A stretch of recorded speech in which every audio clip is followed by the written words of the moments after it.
コウタです。タイです。今回は体重前に知りたかった25のこと、体重完全版をお送りいたします。それでは行きましょう。Let's get started。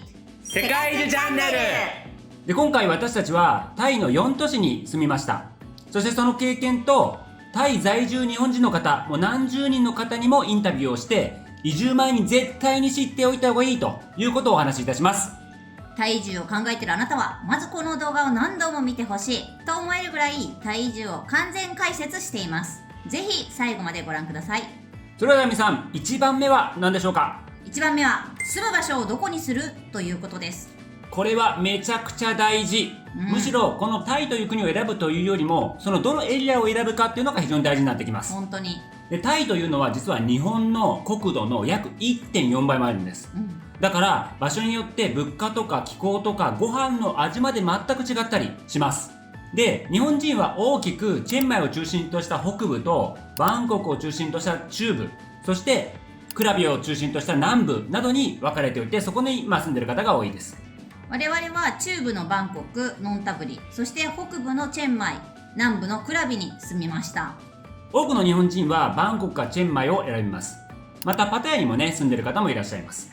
コウタさん、バンコクとチェンマイってどんなところか解説してもらえますか？はい、バンコクに関してはビジネスしたいならもう圧倒的にバンコクです。ちゃんとやりたい、起業したいという場合はバンコク、それぐらいバンコクの経済規模というのがでかい。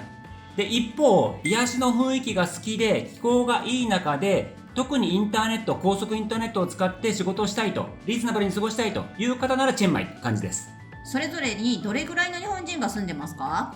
まず、タイにおける在留日本人というのは7万2000人程度というふうに言われています。で、その中で6万人前後がバンコクに暮らしています。で、3000人程度がチェンマイに暮らしていて、実はバンコクというのは世界で日本以外で最も日本人が多い都市というふうに言われています。すごいですね。さて、バンコクについていきましょう。はい。ほとんどの日本人はバンコクに住んでいます。で、企業にお勤めの方で駐在の方と現地の起業家の多くがバンコクに暮らしています。コウタさん、バンコクのメリットデメリットはどうですか？じゃまずメリットからお話しすると、日本と全く変わらない生活ができると言っても過言ではありません。なぜならばたくさんの日本人コミュニティがあります。さらには日本食が本当に充実しています。そして日本語の病院まであったり、歯医者さんまであったり、ビジネスチャンス、日本語だけでできるビジネスチャンスもたくさんあるというものがメリットになっています。一方デメリットは生活費が高いです。下手すると日本で暮らしていった時より高くなるっていう方も多くいるかもしれません。なぜならばラーメンが例えば1500円で売っていたりとか、大戸屋結構あるんですけども、1回行くと1000円以上という商品が多いです。日本より高い場合が多いです。で、さらに言うと、人によっては日本人ばっかりのコミュニティのがちょっと苦手っていう方もいらっしゃいます。そういう方にとっては、苦手でね、デメリットになります。で、さらに人混みがすごい。これはタイミさんやばいですよね。そうですね。渋滞やもう人混みやなかなか進まないみたいなことありますからね。どこへ行っても、駅へ行っても、道を歩いても、とにかく人、そして渋滞が世界最悪クラスでひどいということになっておりますので、ぜひこれはお気をつけいただきたいというふうに思います。道が迷路みたいになってますよね。さらにデメリットが、気候に関して少しデメリットがあります。それは2月から5月、これは結構大気汚染があったりします。で、今問題になっていて政府が力を入れています。さらに3月から5月、これは結構暑すぎる。35度、場合によっては40度近いのが、3ヶ月くらい続くというところがあったりします。で、そして雨季の時期というのが結構豪雨になっていて、よくね、川がね、氾濫して、道が通れないというか、通れるけどもタイヤは埋まっているとか、川みたいになってるみたいなことがありますからね、普通の道が。よくね、これいろんな方が Facebook とかで投稿されていて、なんか今道がこんな状態ですみたいなね、ことを見たりします。一方チェンマイの方をお話ししていきたいと思います。こちらはですね、引退世代とノマドの方が非常に多いという印象ですが、コウタさん、メリットデメリットどうですか？はい、チェンマイのメリットに関しては、まず圧倒的にバンコクと比べて生活費が安いです。だいたい家賃も半額とかで住めますし、生活費全体にしても半額から7割程度で暮らせるということで非常にリーズナブルです。で、さらにはもうバンコクと比べたら渋滞は圧倒的に少ないです。そして我々が大好きなのはもう癒しの機会がたくさんあるということなんですね。温泉が近くにあったり、マッサージも非常に安い価格で行けたりとか、あるいはお寺がたくさんあってとても心が和むというケースがあります。あとご飯も美味しいですよね。バンコクと比べて結構辛さが控えめということもありまして、我々日本人の口に合っているというふうに思います。ではデメリットは何ですか？はい、これは圧倒的に先ほどもバンコクであったんですが、2月から5月の大気汚染、これも大問題に今なっております。さらにビジネスを本格的にやりたいっていう方であれば、ビジネス的な出会いというのはそこまでないということがあるので、多いのがですね、毎月1回ぐらいバンコクに行って結構そのねビジネスをやり取りをして帰ってきて、リモートワークするみたいな方が多いような印象ですね。はい、チェンマイについては概要欄に私たちの動画がたくさんありますので、ぜひご覧ください。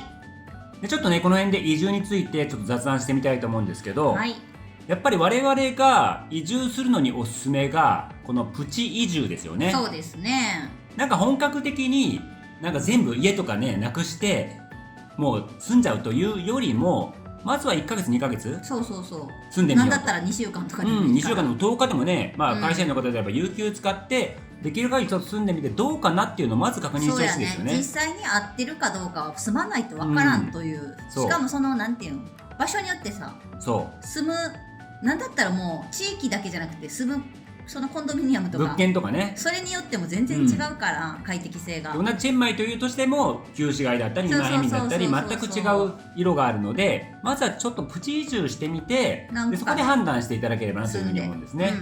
でそういった意味ではノービザで60日タイは暮らせますんで、まずね、最大限それで暮らしてみて決めるというのもありかなというふうに思います。そうですね。チャンネル登録お願いします。小田先生、タイのビザはどんなものがあるんですか？説明しよう。まずタイのビザはビザなしで60日間まで滞在をできます。さらに申請すれば30日ということで合計90日まで暮らすことができます。こんな形でプチ移住してもらえればなというふうに思うんですね。でさらにこれ気に入ったよっていうのがあれば面白いビザがありまして、それはデジタルノマドビザというものなんです。 DTV というふうに言われますけど、これは20歳以上で預金が225万円以上ある方なら申請料5万2000円程度で5年間の間年間180日にはなってしまいますが滞在できるということで、半年間例えばこちらのタイで住んで半年間は別のところで住むみたいなね、マレーシアとベトナムで住むみたいなこともできるということで、このビザ非常にいいなというふうに思ってます。でさらには ED ビザ、これ教育ビザというのがありますが、これまたチェンマイの動画で詳しくお話ししたりするんですが、英語ビザであるとかタイ語ビザ、そういったものを学びたいという場合にビザが発給されたりとか、面白いところではムエタイビザ、僧侶ビザという形で僧侶になりたい方もこのビザで入国ができると、住めるということになります。これ結構ユニークでなんかタイっぽくて面白いですよね。面白いよね。ちなみに長く住めるビザはありますか？はい、あります。これタイランドプリビレッジというものがあって、これは5年間から5年とか10年とかのビザがあったりします。で昔タイランドエリートというふうに言われていたんですが、一つ大きな問題点があって、それは非常に高額だということなんです。65万バーツから、300万円ぐらいですね、払わないとこのビザが取れないということで、50歳以上の方であればリタイアメントビザというのもあったりします。これは80万バーツの預金ということで約360万円ぐらいあって、他にもいくつかね条件は細かいのがあるんですが、多くの方が取れて、しかも長く住めるということで、この50歳以上の方ならおすすめかなというふうに思います。他にもビジネスビザとかたくさんのビザの種類があるんですが、まずはね最初ビザなしで60日間とか住んでみるとか、あるいは ED ビザ、デジタルノマドビザで半年とかあるいは1年間住んでみてから他のを考えるというのも全然遅くないので、まずはこれでやってみていただければなというふうに思います。そうですね。それでは由美さん、タイ移住前に知りたかったことその3は何ですか？その3は銀行口座についてです。はい、銀行口座はあると非常に便利です。で特に大きな銀行であるバンコク銀行、クルンタイ銀行、カシコン銀行など大きな銀行がたくさんあります。で持っておくとタイで非常に発達している QR 決済、そして送金が無料でできたりして楽なんですよね。屋台も今やね QR 決済ですからね。そうなんですね。でこういったものはタイランドプリビレッジや就労ビザ、リタイアメントビザなどは銀行口座持てますが、私たちのようなビザなしでは作れないですね。そうですね。以前は作れたんですが、今は無理な可能性が高いですという感じです。さて、退住前に知りたかったこと、その4は4は SIM カードについてです。SIM カードは旅行でしたら空港で売っている SIM を購入するか、日本のアハモ、これ非常に便利だと思います。これは30ギガまで追加料金なしで、もう日本のその30ギガをそのまま海外で使えたりするので、これがいいかなというふうに思います。長期滞在なら直接通信会社に行って設定してもらうのがおすすめです。そうですね。主な通信会社、ドコモだったりソフトバンクのような会社というのが3社あります。それが AIS、TrueMove、H、そしてDTACというものです。で、我々が契約したのはクラビでは TrueMove、チェンマイではDTACというものを、契約しました。もう全くストレスなく使えるような非常に安定した回線であります。で、DTACは月々1000円、約1000円でなんと100ギガまで使えるというプランがあるので非常にお得。これはスピードが15メガに制限されるんですね。で、その代わりに100ギガまで使えてこの値段ということで非常にお得かなというふうに思います。激安ですよね。100 100ギガってほぼ無制限に近いし、そう、使い切ることはまずないからね。スピードも15メガだったら全然動画とか見れるし問題ないですよね。そうですね。で、プランもよるけどこの3社はエリア速度ともに全く問題がありません。SIM カードはコンビニでも買えるんですけど、 SIM の販売店で設定してもらう方が楽でいいですよ。あと基本パスポートが絶対必要ですので忘れないようにしてください。それではタイ移住前に知りたかったことその5は5はタイ料理が美味しすぎるです。とにかく本場のタイ料理は美味しいです。もうタイ料理の概念がぶっ壊れるぐらい美味しいです。カオマンガイとかトムヤンクンとかパッタイとか本当に何を食べても美味しい。でもパクチーが苦手な人はちょっときついかもしれませんね。そうですね。でも日本食も結構多くて、さらには中華もね多くて、我々の口に合った食事が必ずあるっていう感じだよね。そうですね。タイグルメについてはこちらの動画をご覧ください。それではタイ移住前に知りたかったことその6は6はナイトマーケットが楽しすぎるということです。そうですね。もうクラビでもチェンマイでもバンコクでも我々はたくさんのナイトマーケットに行きました。で、これがとにかく楽しくて美しいって感じですよね。本当にそう。で、ここにね今見ているメーカー運河とかねあるんですけども、そちらちょっと見ていただきたいと思います。すごい。すごくない？見て、かわいい。何これ？かわいい。お花がすごいでかい鯉おるけど、鯉ランタンすごいねここ。ありゃいい感じ。すごい綺麗です。ここ大きなお花もある。ワンコ寝てはる。ワンコ寝てはる。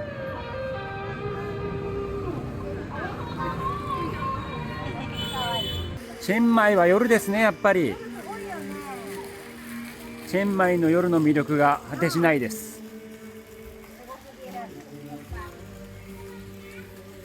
すごい、どこまで続いたの？すごくない？のこれ文字がなんか書いてある。しかも今はベストシーズン、非常に歩きやすい気候になっています。いい感じ。お寺もそうだし、楽しいね。やっぱチェンマイこの夜の彩り方がうまいというか、おしゃれ度がすごい。光の使い方がダナンにちょっと共通するところあるじゃないですか。これバンコクにはない光の使い方、すごい今。光上手。おお、おでん。おでん。あるやん。カニカマおでんみたいな。いろいろなね具材があります。おでん屋さんです。いい雰囲気ですね。これね、屋台感が出てまして、そうですね。かわいい刺繍のなんかワンピースとか売ってる。すげえかわいい。めっちゃかわいい。おしゃれです。なんか楽しい場所です。とにかくお花屋さんもあります。お花屋さんです。しやいません。惜しい。ジブリ製品、ジブリ。ほんまや。すごい。ジブリいっぱいやん。ここすごいで。ドラえもんもあるし。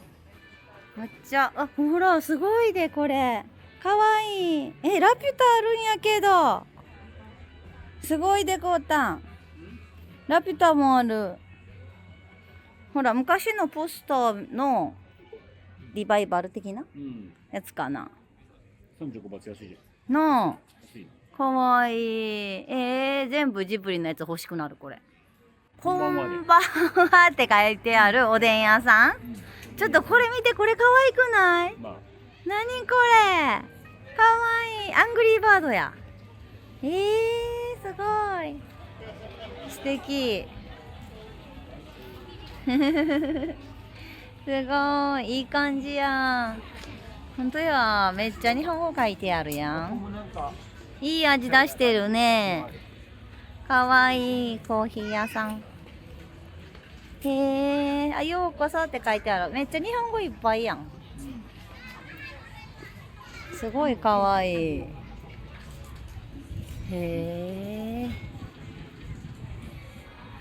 ココナッツアイスクリーム屋さん。コ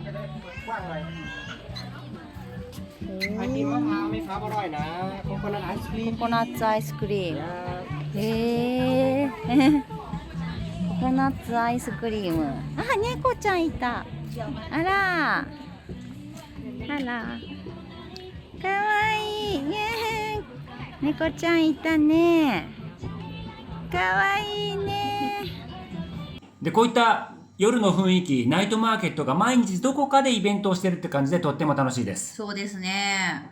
日々あるから、なんかもう祭り気分っていうかさ、そんな感じになりますよね。今日はどこ行こう、あそこのマーケット行こうみたいなね、感じで面白いよね。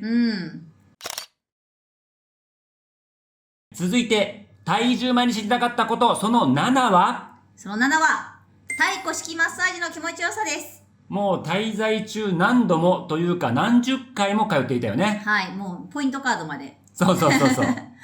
お寺でのマッサージが安くて技術もすごいよね。そうなんですね。で、しかもこれ、チェンマイとかだったら200バーツ、900円ぐらいから1時間あるということで、超格安です。本当ですよ。で、さらにね、青空マッサージと呼ばれる、椅子がね、置いてあって、外の露店のところにあるようなマッサージだと、30分で100バーツ450円とかだったりするので、そこから入ってもね、すごくお買い得だなというふうに思います。そうですね。チップもね、気持ち程度だけど。そう、30バーツとか100バーツ払ってあげるとすごい喜ばれるかなっていうふうに思います。そうですね。100バーツなんか払ったら多分めっちゃ小躍りするんじゃない？ね、もう1食分どころかみたいなね、話になりますからね。はい。そんな感じです。さあ、タイミさん。体重前に知りたかったこと、その8は？ 8は、実は温泉天国のタイです。これ意外と知られてないんですけど、タイって温泉豊富なんですよ。本当に。ちょっと2つの温泉の映像を見ていただきましょう。そうですね。我々が行った温泉を見ていただきましょう。まずはサンカムペーン温泉から出発します。我々のコンドミニアムはこんな感じで、ここから GO です。ここから GO。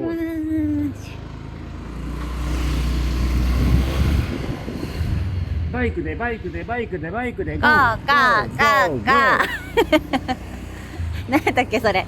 電車で GO か。懐かしいな。CM の力というか繰り返しの力ですよ。覚えてもてる。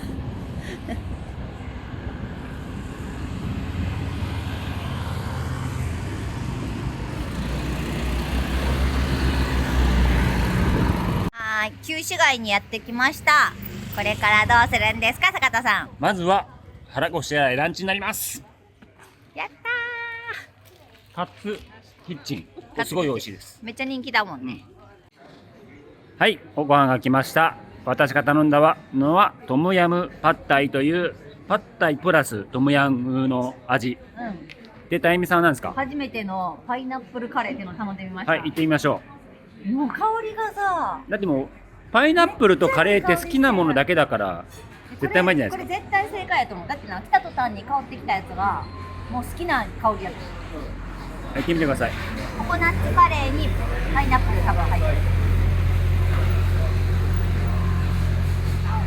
たかもこれ。お気に入り来たかも。ちょい甘辛？ちょっと中辛ぐらい。中辛、辛いんかい。でもご飯あるからこれ美味しいかも。やばい。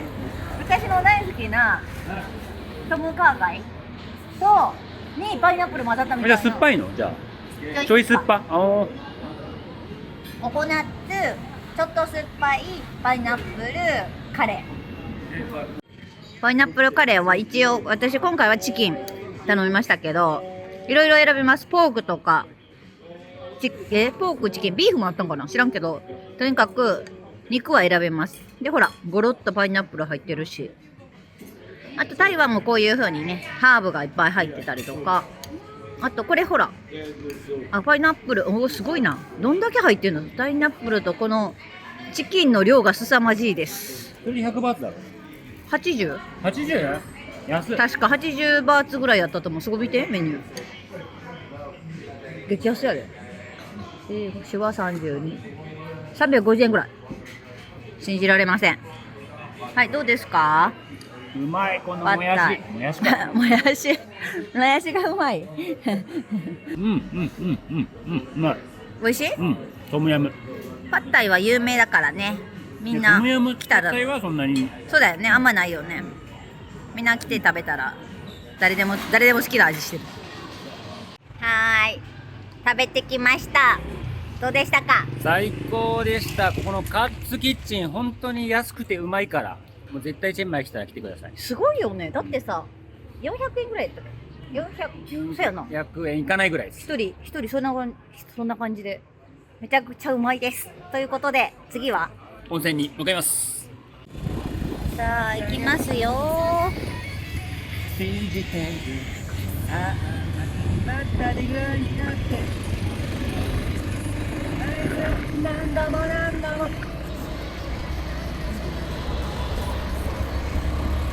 すげえ走りやすくなった。道めちゃくちゃ綺麗になったね。工事この前までしてたけど素晴らしい。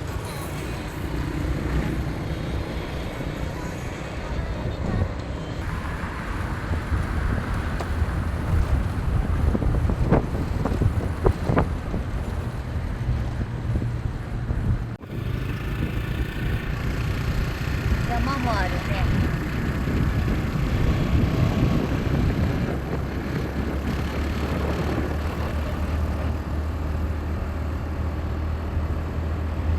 北海道っぽいな。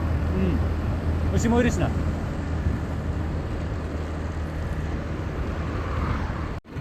いちごがあと 100m でいちごがあります。すごい。ほんまや、えらい、すごい、えらい、これかわいいいちごいかないいちご誘導されてる。いちごへほらそこやで。パイと同じぐらいの値段で買えるんかな。しょうがないな。ママ子。やったー、いちごに来ました。誘導されて。これすごい宣伝やるやん。これはうまい。やるやんマジで。M&M ズっぽい。かもや、変なキャラクター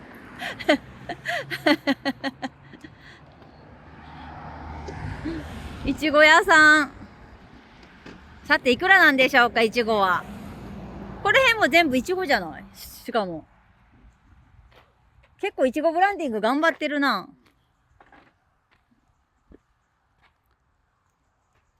なぜかカバーの絵。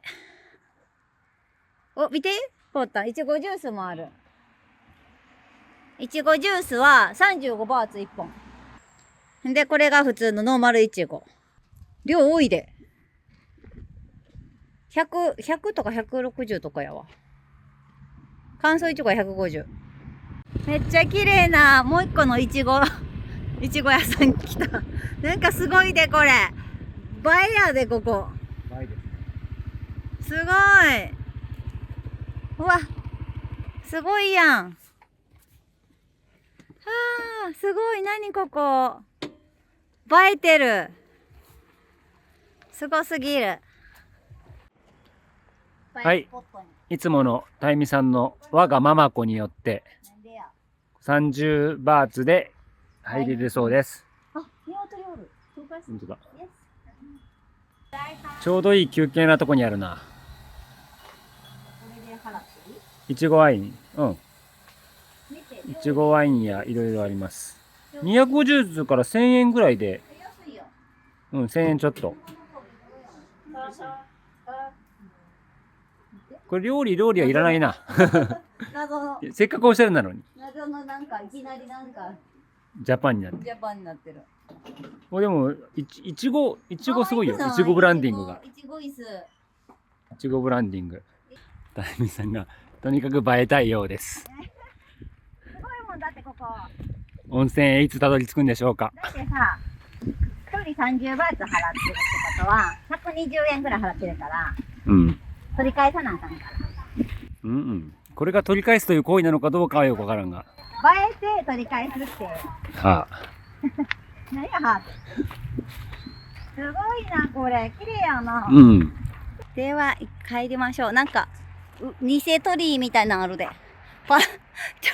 見てこの偽鳥居。偽鳥居。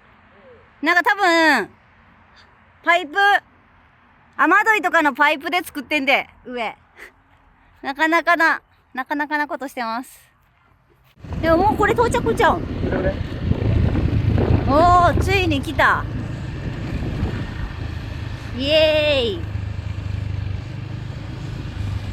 到着しました。三冠到着した。あそこに書いてあるホットスプリング。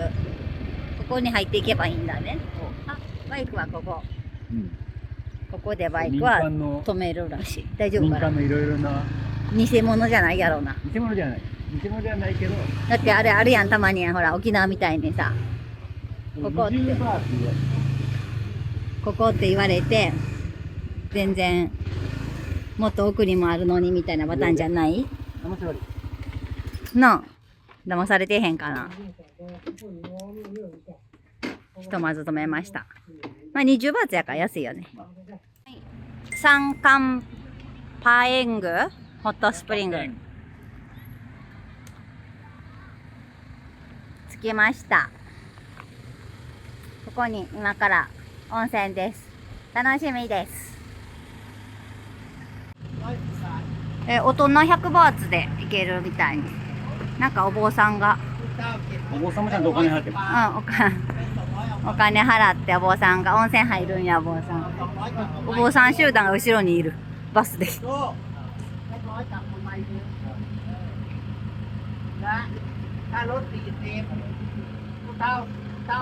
お坊さん集団。なんか映して手振ってみれば。み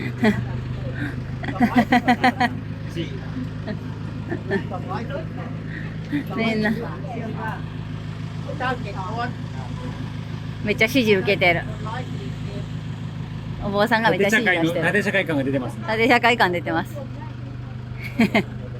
お坊さんが上のお坊さんが部下お坊さんに指示出してますね。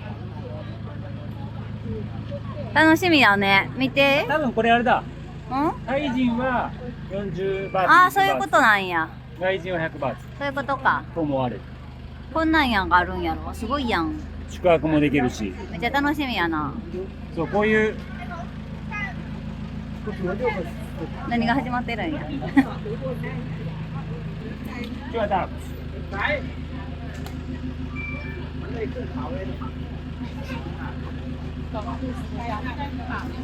はい、チケットゲットしました。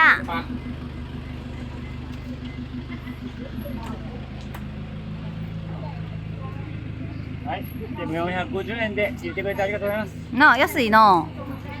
あんまりこれからどうなってるか分かんない。うん。どんな追加料金か。よかったです。ひとまず変えたことが。はい、坂田さん、ここはどんな施設なのか説明してください。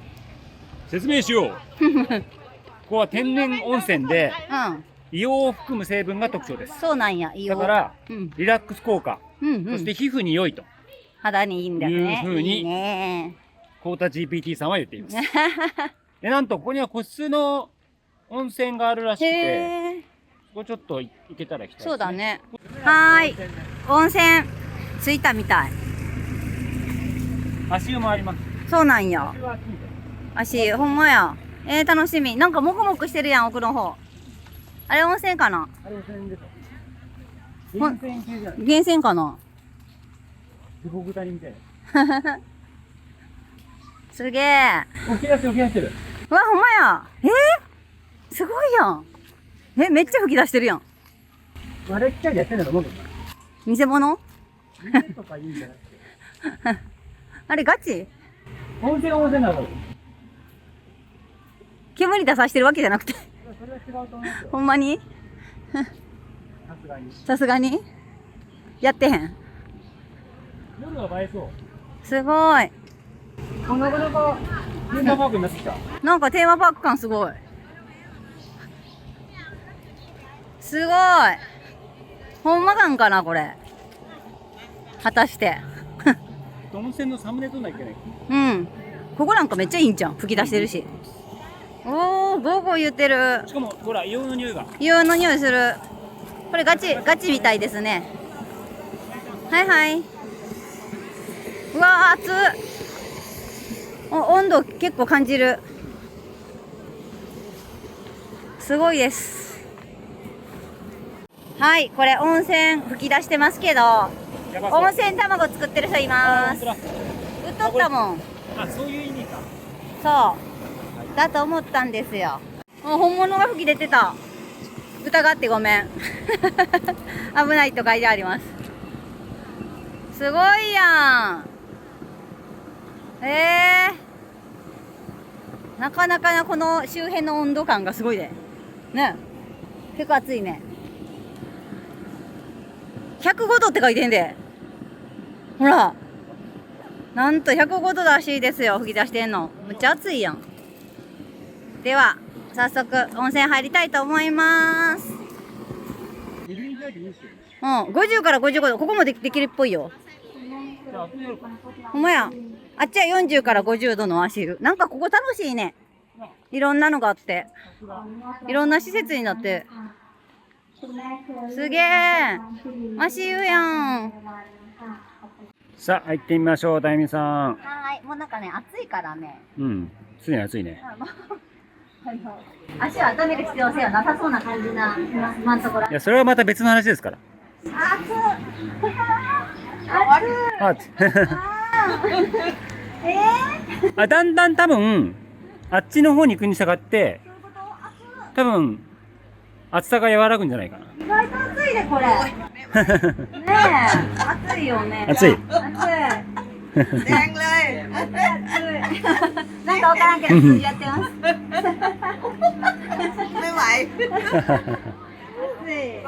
で、ちょっと、あっちはい、じゃあ、体温計、ちょっと行ってみてください。ここはどうですか？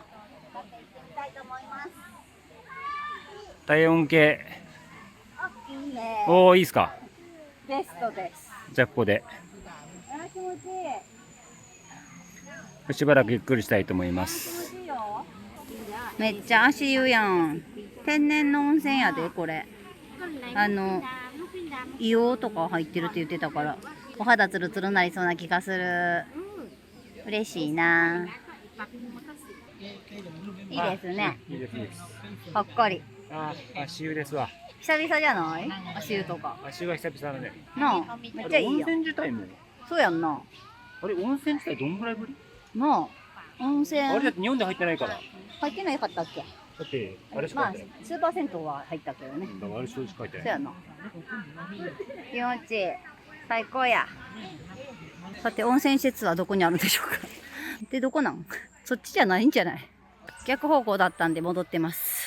なんか案内があると思ったら、温泉卵の作り方の案内ですね。なんか私の希望は5分ぐらいですね。8分ぐらい。 8分か、それ。 8分ぐらい。どこに温泉プールがあるんか全く分からずに迷子になってます。と分からないままここまで来ました。で、聞いてみたらあっちの方にあるっていうことでした。行ったり来たりしてます。場所が分からない。どこなのか、私たちが行こうとしているところ。大美さん問題ですね。疲れてきた。なんで私問題よ。で、ここじゃない、こっちじゃないんじゃないっつったの。違うよ。私が言ったんじゃなくて、あなたがホットスプリングって聞いてあっちに行ったんやで。私はプールって聞いたらって言ったからね。違います。違います。違いますじゃないです。っこっちに来始めたらそっちじゃないんじゃないって言ったの。て言ったけど、その後聞いたやん、人に。それはまた別の話です。何を？引き返さなきゃよかったっていう話。でもあそこで聞いたんやから。私の先生や。まあ。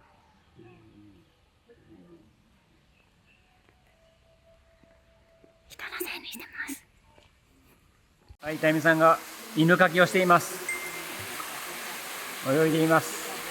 これ泳げる温泉すごくない？うん。湯量が半端ないんだろうな。無限に出てくるという。こんな感じの。気持ちよすぎる。こんな感じの温泉でございます。いやー。読んじゃう。温泉滝行やってます。どうですか？温泉の滝行は。あ、そう。暑くないんや。暑いのがかかってんのかと思っとった。肩こり取れそう。あ、そう。はい、いかがでしたか、タイミさん。最高です。ここは最高ですね、ここ。超おすすめです。なんかこの泉質がすごい良くて、すべすべなのと、あと温度がそんな高くないからずっと入ってられるので、もう癒されて帰りたくないっていう感じになってます。ここ泊まるのいいかもね。うん。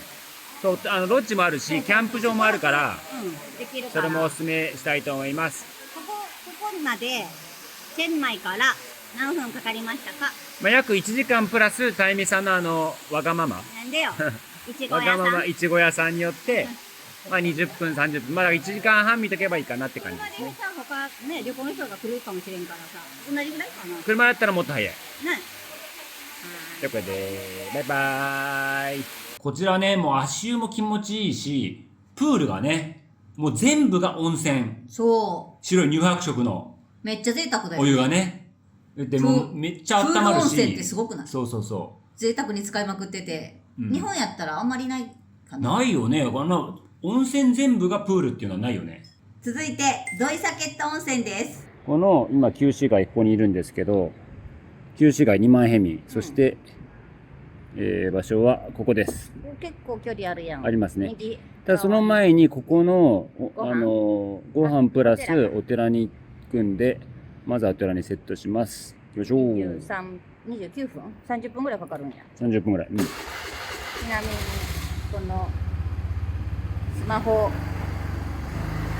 ホルダー輪ゴムです。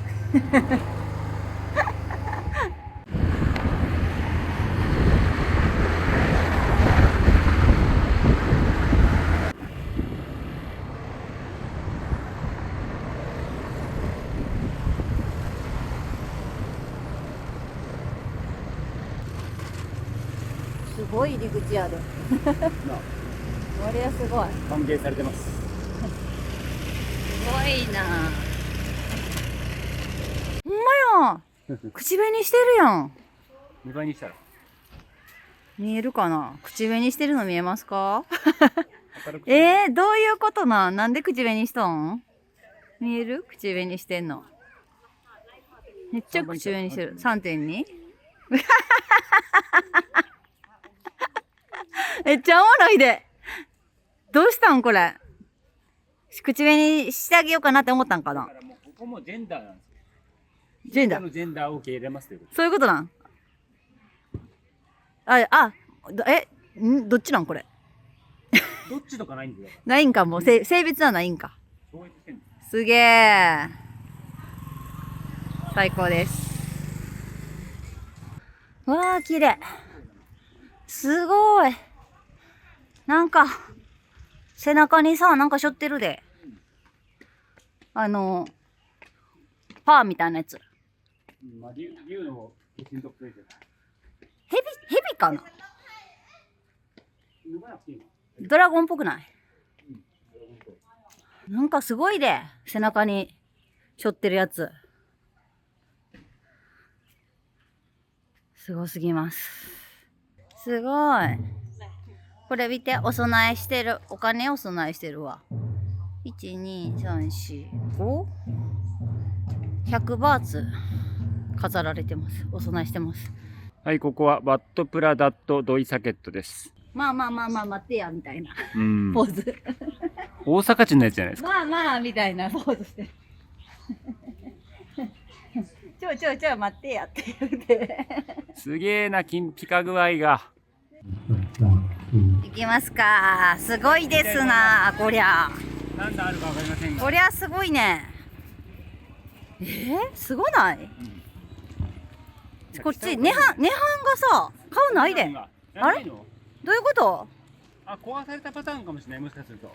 ビルマとの戦争で。新しいでだってどう見ても。まあな。どうしたん？顔なし涅槃。こりゃすごいわ。これすごいよ。バイクでも行けるんだよ。すごいよこれ。バイクで行けるんだよ。バイクで行けんのいいな。上までは楽やな。これすごい、ほら見て。すごいこれ。すごい映像やでこれは。なんじゃこりゃ。暑くても来た方がいいですよ。うん。すごーい。うわー。すごすぎる。一番上になんかお釈迦様いてぶったかな。とにかくすごいわ。なんかあそこまで目指せみたいな。涅槃の頭は今工事中みたいです。こんな風になってるって知らんかったね。この中がすごいで。めったにこんなん見ることないんちゃう。アイクスを飲んで登っていきたいと思います。すごいですね。日差しがすごいです。めっちゃ派手やん。うん。これがタイですよ。すごい派手さやん。台座まで派手。なあ。全部が派手。これはお釈迦様。お釈迦様ですね。すごいなこりゃ。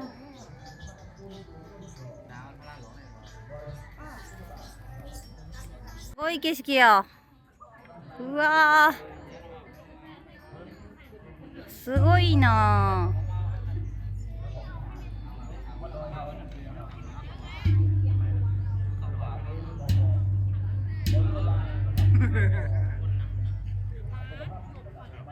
なんか市場的なが広がってる。おお、市場やん完全に。池とか清水寺とかも城下町っていうか。うん、そうやな。なかなかでも栄っぷりがすごいね。もっとさ閑散としてるかなって思いきや結構な栄っぷりやん。道も綺麗やんし。すごいわ。今日のランチはここに行きたいと思います。パパズガーデンザカフェゾーン。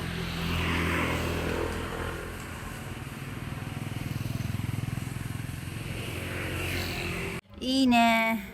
いいですね。ブレックファーストなんか。うわー、美味しそう。こう洋食系も結構ちゃんとしっかりあってさ、このクロワッサンサンドとか。なかなかここすごいね。いろいろと充実してるんですベストセラー、鶏カツベストセラーらしい。マジで？パパ鶏カツ。パパカツ？鶏カツ。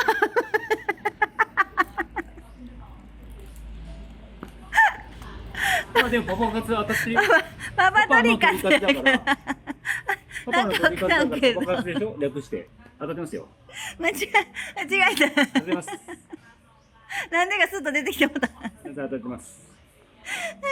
YouTube ばっか見てるとそうなるってことなの。やべえ、リリちゃんやん。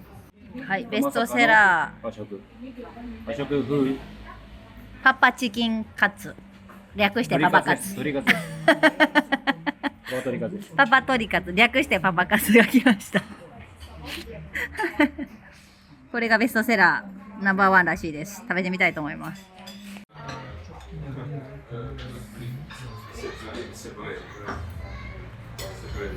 カレーの味次第。パーフェクトカレー。瞑想してます。システム入ってます。パーフェクトカレーです。めっちゃ美味しいし、チキンもサクサクで。チキン食べたの？サクサクでめちゃくちゃ美味しい。こんな感じ。ランチもしましたし、それでは温泉へ向かいましょう。足湯に入ってみたいと思います。足湯ありますね。すごいですね、足湯がいっぱい。ロングになんか足あるっぽいね。ここもロング足湯はタイの特徴かもしれない。ね、もしかしたらね。おお、なるほど。なるほど、なるほど。あっちの日陰の方がいいかも。そうやな。ここからずらずらーっと、おお、足湯続いております。いい感じですね。さあ行ってみましょうか。はーい。入水。どれぐらいの温度やろう。あー、結構暑い。思ったより暑いんやけど、みんななんか平気な顔して入ってるけど、思ったより暑いでこれ。あ、そうですか。気持ちいい。うお、これめっちゃ汗拭き出しそう。熱い。じゃあ真っ赤になりました。すごいよね。血流が。めちゃくちゃ血流良くなった。入ってたとこめっちゃ赤い。一挙に、体に良さそうです。お、どう？あったかい？ぬるい？っていうか冷たいまでいかないけどぬるい。マジで。あ、これだけじゃないですか、今日の気温として。もう前ぬる、全然なんていうかもうプールです。ただのプール。おほほほほ、やばい。これは子供ちゃんばっかりやしかも。30度ぐらいじゃこの水温が。なあ。全然大人いない。どういうことこれ？大人はみんな個室行くんかな。ミニラルバスっていっぱいあるもんな。こんな感じになっております。温泉だな。ぬるあ、いいね。ぬるっとしてますね。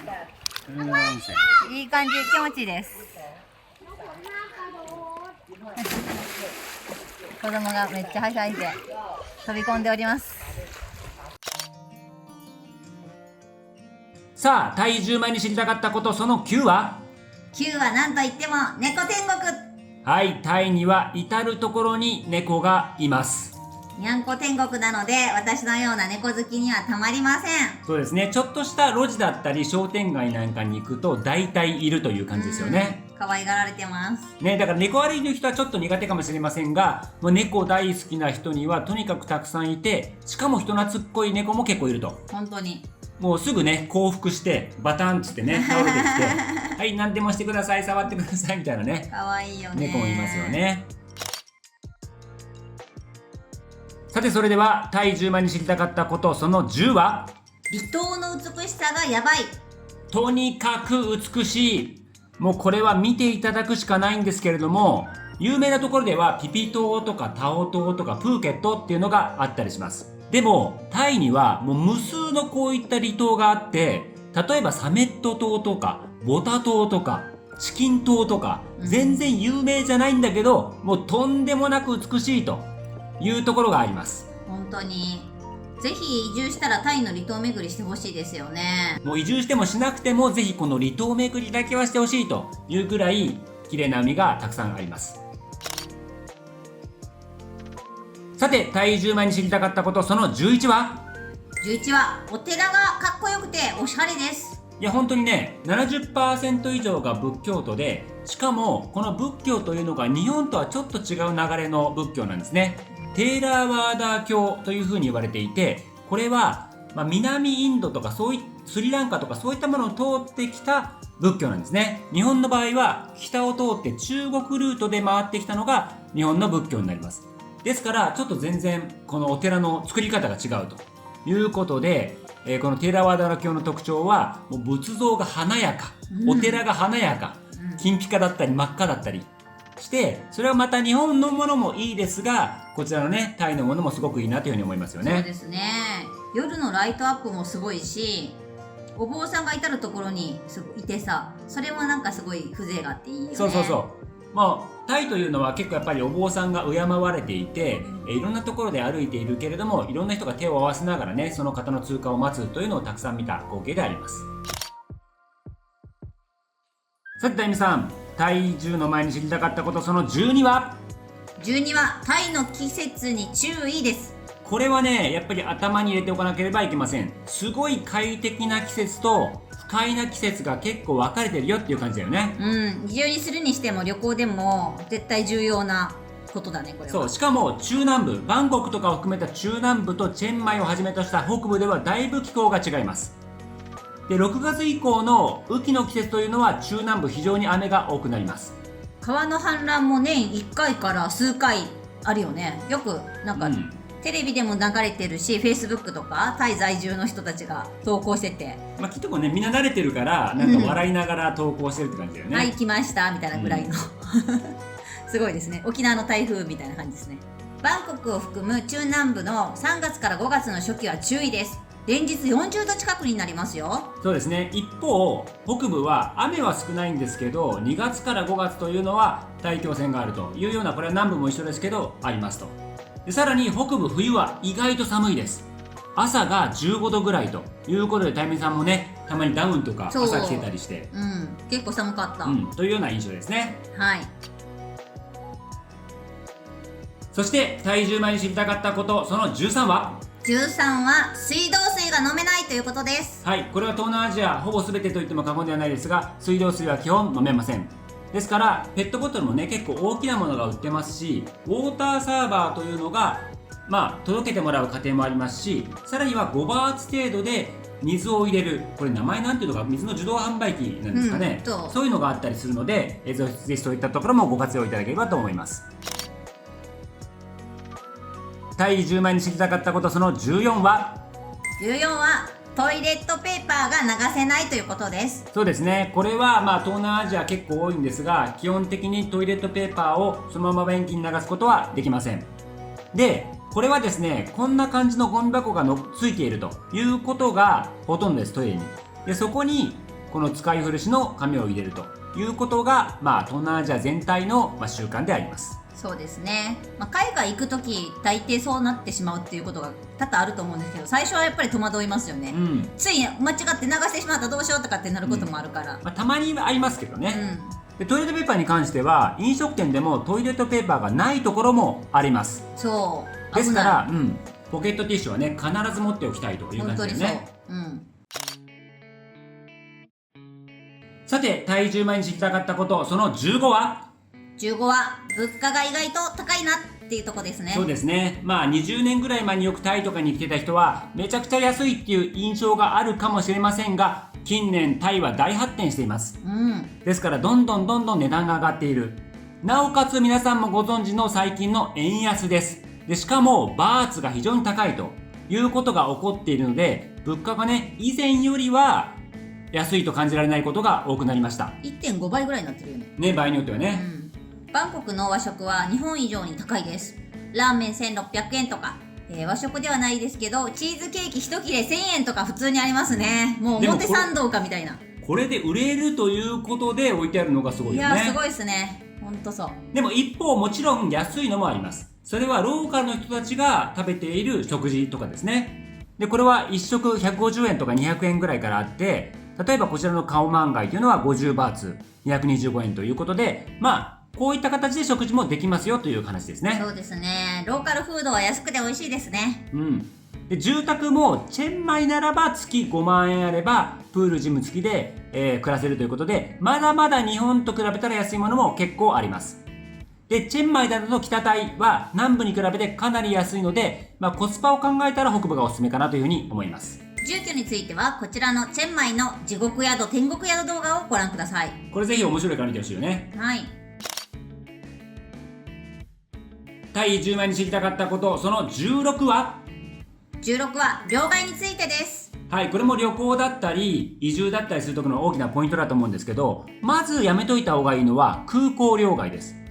もう空港はもう手数料も高いですし、レートが悪いケースがほとんどなので、特に成田空港とか羽田空港、大阪空港で買えるのはやめてください。でこちらへ来ても、空港で必要な分ほんとちょっと3000円とかそれくらいは変えてもいいですけど、基本的には街の両替屋さんというのがたくさんあります、ですからそういったところで、しかもレートがディスプレイで出ているところが多いので、そういったところを見ながら両替をしていただければというふうに思います。両替はそんなに難しくないからね。パスポートがあれば誰でもできますので、ぜひ簡単に利用してみてください。でもう一つ ATM を使う方も多いと思うんですが、これ注意が必要で、手数料が非常に高い ATM ありますよっていうことです。この間も友人が使った ATM の話を聞いてみると、1回の手数料が200バーツ、約900円かかったっていう風に言われましたんで、やってられないんで。やってられないね。すごくレートが悪くなっちゃうので、これも気をつけていただきたいなというふうに思います。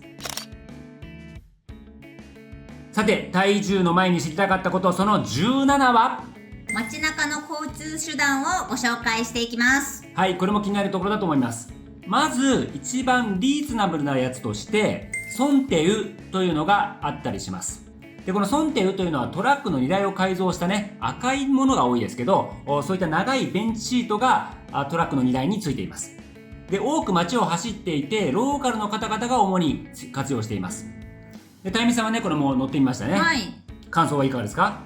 なんか意外とスムーズだなって感じだったし、なんか街中でこう走ってるのも手で開けて止めるみたいな感じになってて、でパッと乗ってどこどこ行きたいんやってこうスマホで Google マップを見せて、でオッケー行けるよみたいな感じで行ってくれて、料金も本当に安くて気軽に乗り降りできるのでめちゃくちゃ便利です。乗り合いバスみたいな感じですね。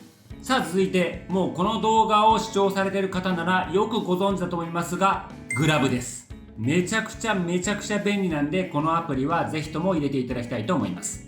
タイミさんもね、よくこのバイクグラブ使ってましたね。そうね、タイは特徴としてこの売卓があるっていうのが特徴かもしれないね。さて続いてタイのこれ特徴的な乗り物ですが、トゥクトゥクですね。でこちらは手を挙げて止めて、交渉するんですよね。いくらすんのっていう感じで交渉して乗るので、これは観光客だと結構ふっかけられることがありますので、うまく交渉して乗るというのがいいと思います。で私の意見ですけど、多少高かったとしても体験としてね、とっても面白いのでかわいいいいかなと、いうふうに思います。写真撮るにはめちゃくちゃいい。そういろんな装飾だったりとか、カラーだったりとか光ライトのね、トゥクトゥクがありますので、ぜひ乗っていただければと思います。グラブでもトゥクトゥク呼べたよね。呼べる。そんな感じでぜひ1回は体験してみてもらうといいかなと思います。さあ、体重の前に知りたかったことその18は、長距離バスがすごいです。そうです。タイは長距離バス網がかなり発達しています。ですからどこか遠くの方に行くときに、飛行機ほどではない場合にこの長距離バスというのが大体あったりするので、ぜひご活用いただきたいと思います。我々はパーイに行くときとか、ラオスにね、チェンマイからラオスの国境を行くときにも使ったということで、バスに乗ってみてください。めっちゃ旅感あるよね。旅感がすごい。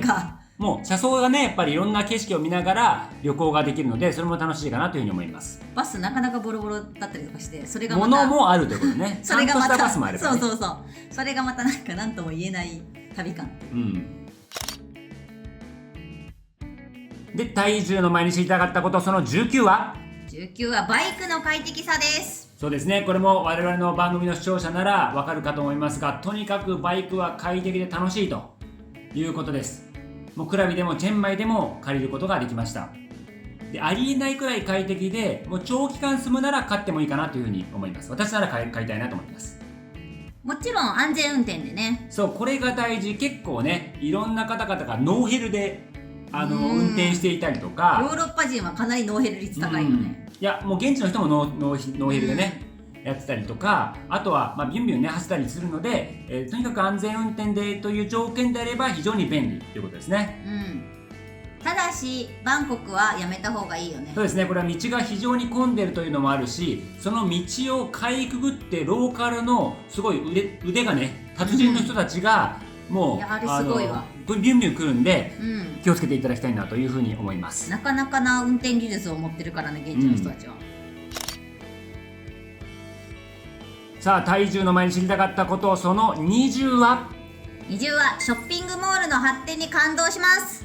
そうですね。これは特にタイミさんバンコクですよね。いやー、すごいですよ。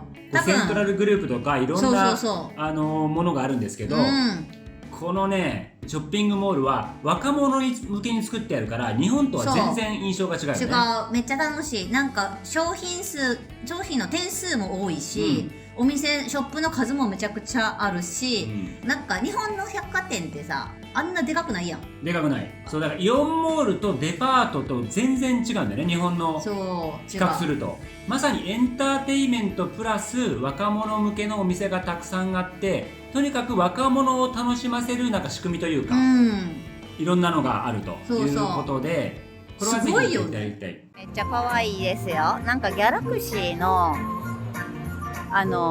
イベントと兼ねてやってるみたいです。これクリスマス仕様で見て、これみんながここのフォトスポットで撮った写真がここに上がっていくっていう仕様になっているそうです。ほら、めっちゃ可愛いないですか？なんかすごいところに私の写真出ました。見てください。セントラルの広告、ギャラクシーの広告です。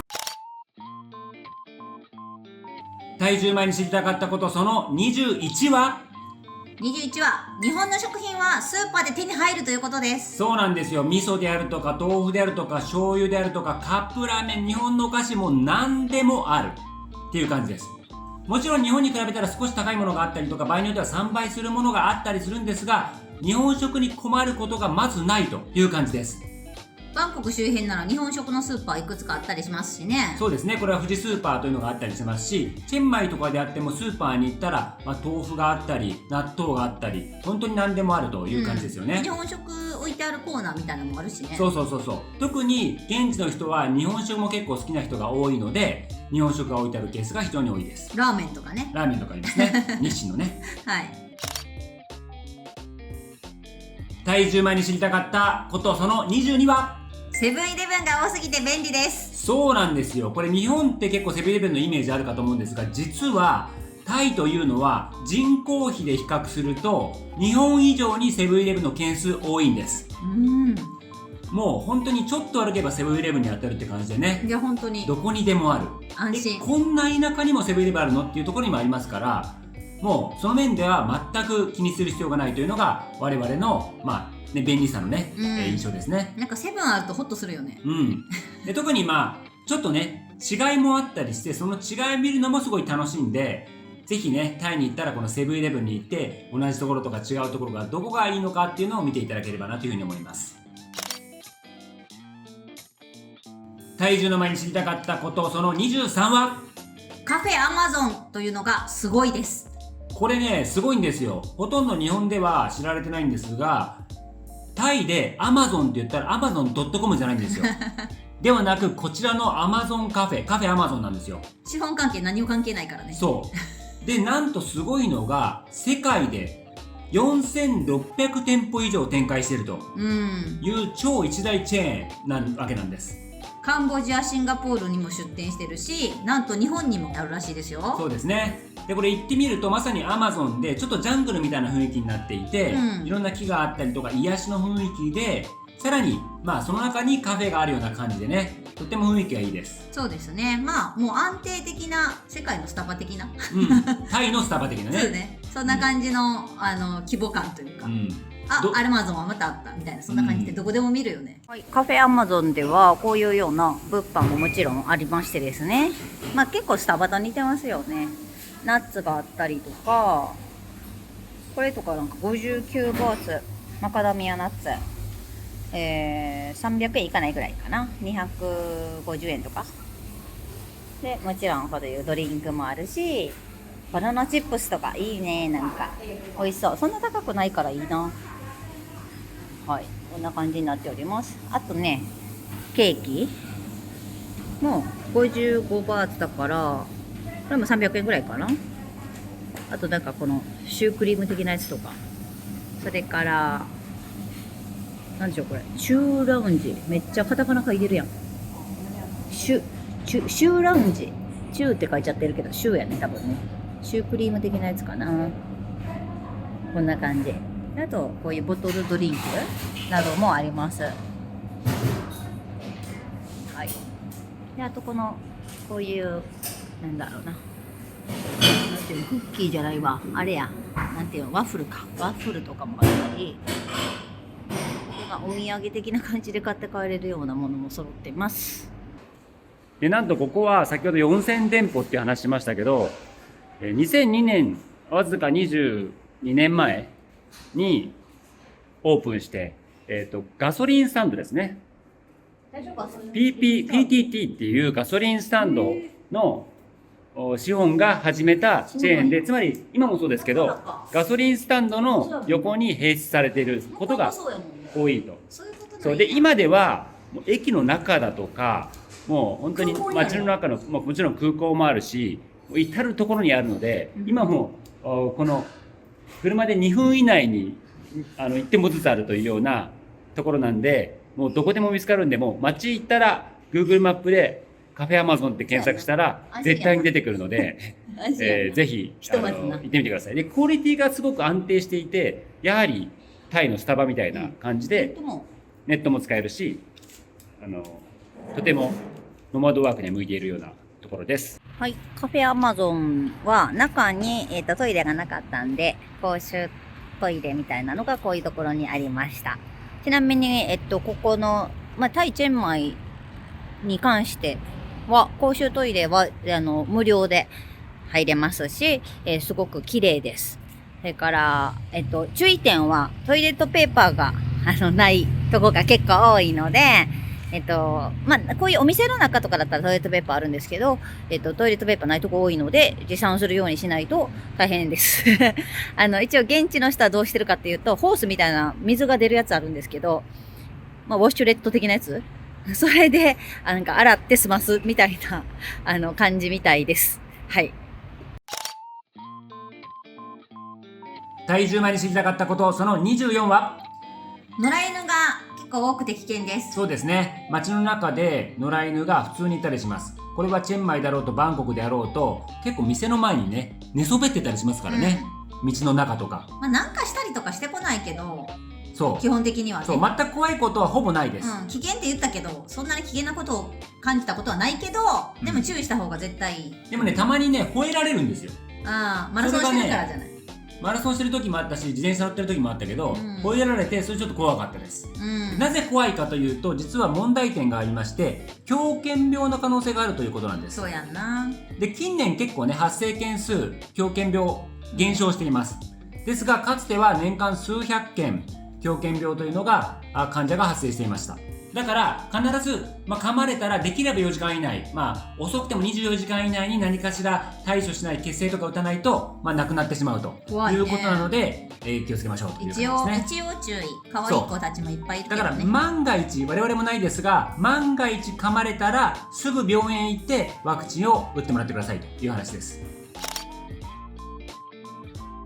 さあ最後、タイ10万に知りたかったこと、その25は、もし迷っているなら絶対にタイに移住した方がいいということです。そうなんですよ。私の感想ですけど、もし人生で1カ国しか暮らしてはならない、例えば先日のパンデミックのようにもうこの国から出ちゃいけないという風に言われたら、もしかしたら私はタイを選ぶかもしれないというぐらい魅力的な国になっています。